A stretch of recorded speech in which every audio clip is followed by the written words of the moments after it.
had always been a budget traveler, hunting for cheap stays and hidden gems. Taiwan was no exception. I found a small, old-fashioned hotel that was ridiculously cheap for its location. A steal, really. The receptionist was an older woman, her smile stiff and distant. She slid a key across the counter. Room 66, 6th floor.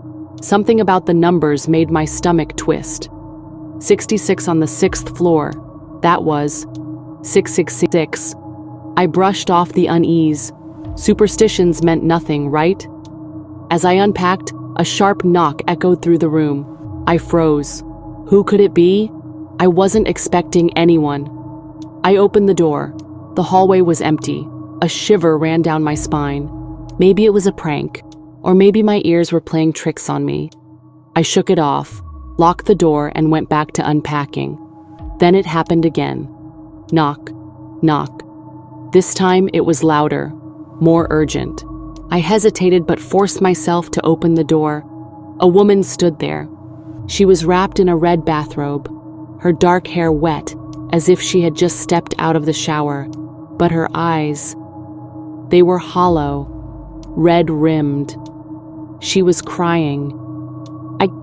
I locked myself out of my room, she whispered. Her voice cracked barely above a whisper. Please help me. Something felt wrong. Her body trembled violently, as if she was freezing, but the hallway wasn't cold. The air around her was thick, oppressive. It was like my lungs had to work harder just to breathe. My husband, she sobbed. He left me. I don't want to live anymore. I swallowed hard. I didn't know what to say. Pity clawed at my chest, but so did fear. I can help, I stammered. I'll go get the receptionist. They'll have a spare key. She nodded slowly, but her gaze never left me, as if she was studying me too closely. I stepped back into my room, grabbed my phone, and hurried to the elevator. The moment the elevator doors slid open, I knew something was off. The lobby was empty. The front desk, usually manned 24/7, was deserted. Not a single staff member in sight. I rang the bell on the desk. The chime echoed through the vast empty space. No response. My pulse quickened. I rang again. Ding, ding, ding, still nothing. Then finally, soft footsteps approached. The receptionist emerged from the back room. Her face was oddly calm, as if I hadn't just been waiting in an eerily silent lobby. I need a spare key, I blurted out. A woman on the 6th floor locked herself out. She's in a red bathrobe. The receptionist's expression stiffened. Her lips parted slightly as if I had just said something impossible. A woman? She repeated. In a red bathrobe? Yes, we don't have any other guests on the 6th floor. My blood turned to ice. What? She tapped the register. You are the only guest in room 66. There are no other occupants on that floor. I laughed nervously. That's not funny. I just spoke to her. The receptionist's face darkened. Miss, she said slowly, do you know the history of your room? My stomach churned. What are you talking about? She exhaled.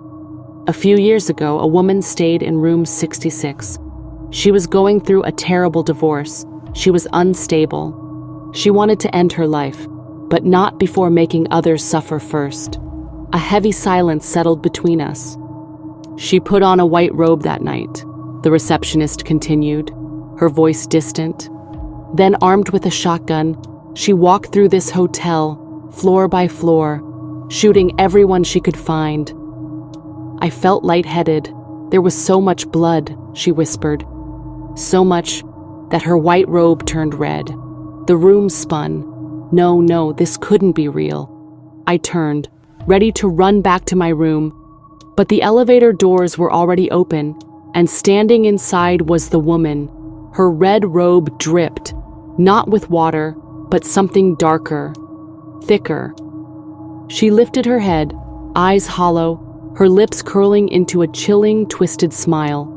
I stumbled backward, gasping. The receptionist was watching me now, not with concern, but with something else, something unnatural. Her smile widened. And then, as she slowly stepped from behind the desk, she lifted her shirt, revealing a large, deep, crimson stain spreading across her stomach. The last thing I heard before the lights flickered, before everything went dark, was a voice, soft, whispering, "You should have never opened the door."